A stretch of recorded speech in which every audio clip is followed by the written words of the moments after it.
Happy New Year! That's right, this is Ted Hill, Hill, with another episode of Ted's Takes on Wrestling. We're filming today right from the semi, from the truck, just getting something out here real quick for you guys.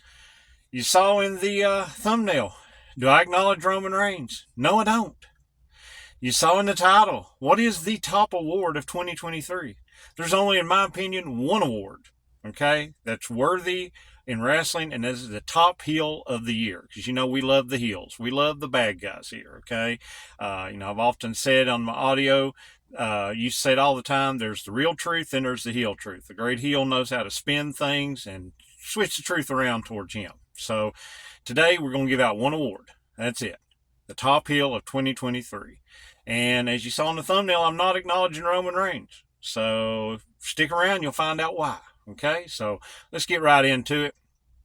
On the WWE side, three heels that really come to mind, and then one honorable mention one that really, I think, have done a great job throughout all the year. First, you got Gunther. Gunther reestablished the Intercontinental title. He's had great match after great match, but the problem is he's really not like a cheating heel. Okay, he's not doing a lot of cheating. You got Imperium running some distraction, but basically he's one of these heels that just beats up your favorite guy. He's the ring general. He don't put up with nonsense. So that's basically his MO. Almost the foreign heel. I've done episodes about that. Back in the old territory days, all you had to do was be a foreign heel, say you hated America, and people would boo you. But Gunther really hasn't went completely that route, and WWE has not pushed that. So we need him to do some more cheating to be considered heel of the year. But I do wonder if when he finally has a showdown with Cody Rhodes, if Cody being the American nightmare, if they'll lean into the patriotism in America versus another country. Don't know. They may go old school on that. Number two in WWE, I then would say Roman Reigns. Okay. The 2022 Bloodline story was fabulous, but then once he gets with Sammy in 2023 and, the beginning of that, and then with Cody at WrestleMania, yeah, you got the Jay turn, Jimmy turn. Still don't know about Jimmy. Jimmy comes back from injury, doesn't want to be involved, then he is involved, and then he turns on Roman, then he turns on Jay, and now he's back being Roman's lapdog. So I don't know.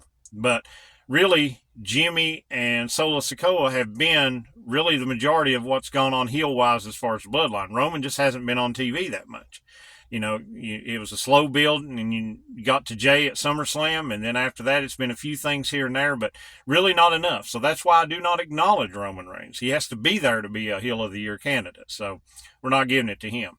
Honorable mention in WWE, Logan Paul. Logan Paul's done some great heel work. People hate him. He knows how to use social media. And he's really applying himself to the craft. But like Roman, he's not been there on a consistent basis as far as going, so many shows.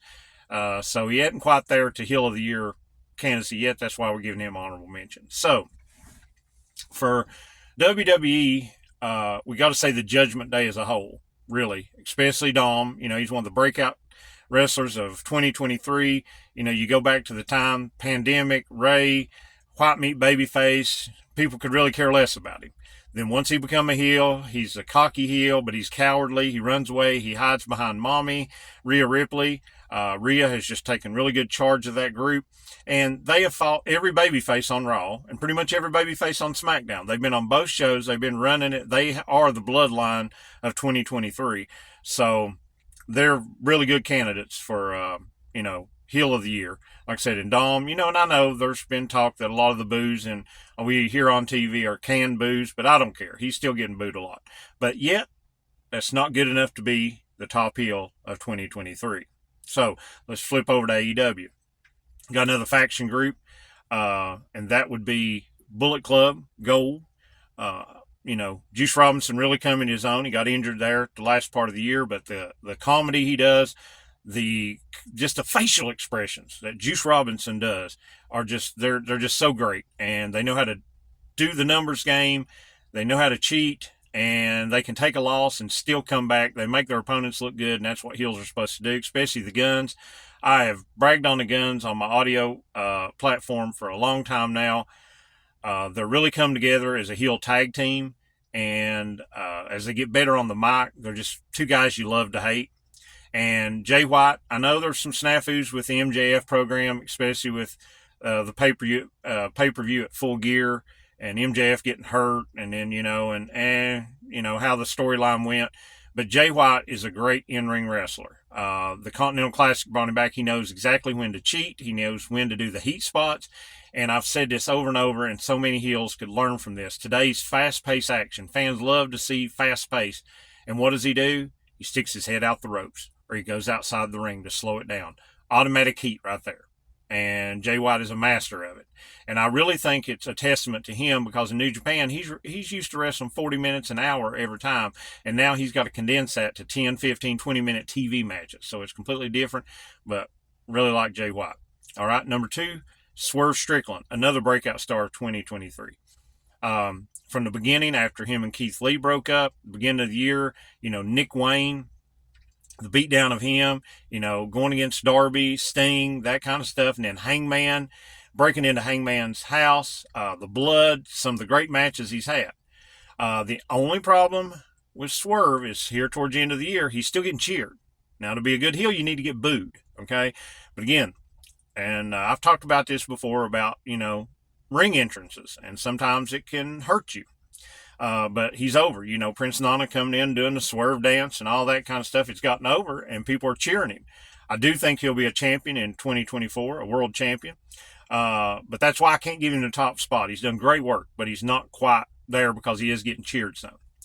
So that leaves only one person for the only award that I'm giving out. The top award, the top heel of 2023, and that is Mr. Christian Cage. Was there any doubt? I mean, come on. This is some of the best work of his career. Maybe a little recency bias there, but I think this has been spectacular stuff. He got injured. He comes back, finally gets the blow-off match at the beginning of the year at Revolution against Jungle Boy, the casket match. He puts him over, but then he comes right back. Him and Killswitch, a.k.a. Luchasaurus. All the stuff about making fun of Jungle Boy's dead dad. Then he goes in against Wardlow's dead dad, and then Luchasaurus wins the TNT title. And man, what a scumbag he is. He's carrying it around like it's his title, talking about him defending it, his title. And he's got Luchasaurus, he whispered something to him back there, in the day with Jungle Boy and stuff, and we don't know what it is, but Luchasaurus just let him. Then he tricks Luchasaurus into the 3-way match, pins Luchasaurus to finally actually get the title. Okay, so then Nick Wayne, he's going after Nick Wayne's dead dad, just all that stuff. Then Adam Copeland, a.k.a. Edge, comes in. Looks like they might get together, but then he don't want none of that. So they're having matches. First he acts like he doesn't want to, or he acts like he wants to be friends with him. He's like, oh, Adam, you're a single mom, and my dad was like a dad to you. So he's shifted from dead dads to single mothers. Then he gets, Mama Wayne in and convinces her to join up as, Nick Wayne, they're all in with the patriarch now, and he's being a champion of single mothers everywhere. So he switches, just flawlessly between dead dads and single moms. Now he's a champion for them. And then here we had at World's End, the no DQ match with Copeland.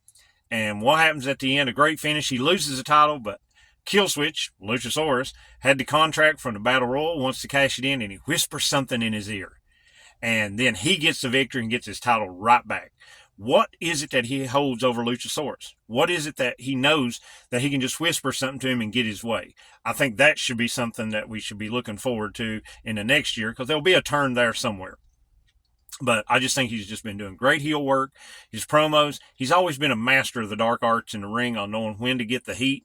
So Christian Cage, when you know he's going to be on TV, it's must-watch TV. You want to hear him talk.